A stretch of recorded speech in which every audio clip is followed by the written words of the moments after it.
हाय hello नमस्कार, welcome to real RJ Rashmi. आज संध्याकाळपासून ब्लॉगला सुरुवात करते आहे कारण नेहल जाणार होती एका बर्थडेला, त्यामुळे तिचा ड्रेस इस्त्री करत होते. ज्या ठिकाणी ती जाणार होती तर ते ठिकाण घरापासून थोडंसं लांब होतं, त्यामुळे मी तिला सांगितले की मी गाडी तुला काही देणार नाही, तर मी तुला तिथं सोडायला येते.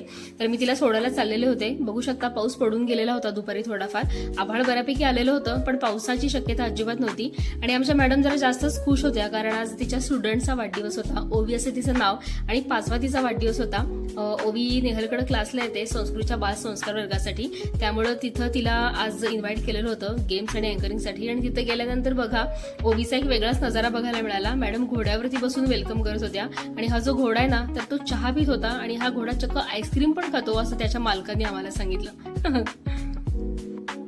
तर बर्थडे पार्टीला सुरुवात झालेली होती. आज नेहलकडे अँकरिंग आणि गेम्सचं काम होतं, त्यामुळं मॅडम सगळ्या तयारीनं गेलेल्याच होत्या. तर या मुलांचा गेम घेताना मला म्हणाली, आई इतकं छान वाटत होतं, म्हणजे ही मुलं होती ती खूप छान एन्जॉय करत होती. आणि इथं ओवीची जी छोटी बहीण आहे जी सेंटरमध्ये दिसती रावी, तर तिचा एक व्हिडिओ तुम्हाला इथं पुढे मी ऐकवते. इतकी क्यूट आहे, म्हणजे बोलणं खूप तिचं गोड आहे, म्हणजे तशी ती खोडकर खूप आहे पण तेवढीच क्यूट पण आहे. आणि नेहलशी पण छान गप्पा वगैरे मारत होती. आणि ही सगळी लहान मुलं खेळताना बघून मला नेहलचं पण बालपण आठवलं. म्हणजे निरागसपणा जो मुलांचा असतो ना, तर तो लहान वयामध्येच खूप छान पद्धतीनं ही मुलं खरं तर एन्जॉय करत असतात. आणि नेहलला पण ह्यांच्यासोबत ही जी बर्थडे पार्टी आहे तर ती खूप छान एन्जॉय केली. म्हणजे ज्यावेळेस मी तिला न्यायला गेले तर त्यावेळेला अर्थात मॅडम खूप खुश होत्या. आणि रावीचं बोलणं आहे का,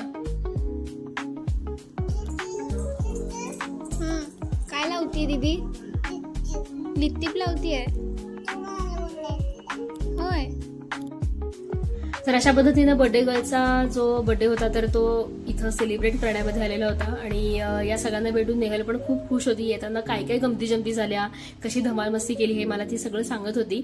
आणि तिचा तो आनंद बघून मला सुद्धा थोडंसं छान वाटत होतं. म्हणजे आपल्या मुलांच्या चेहऱ्यावरचा आनंद बघून आईवडिलांना अर्थातच खूप आनंद होत असतो, तसंच मला बऱ्यापैकी झालेलं होतं. चला तर मंडळी, आजचा व्लॉग इथंच संपवते. आजचा व्लॉग कसा वाटला हे मला नक्की कमेंट करून सांगा. चॅनल सबस्क्राईब केलं नसेल तर सबस्क्राईब सुद्धा नक्की करा. भेटूया पुढच्या व्लॉगमध्ये. तोपर्यंत सगळ्यांनी काळजी घ्या. Bye bye.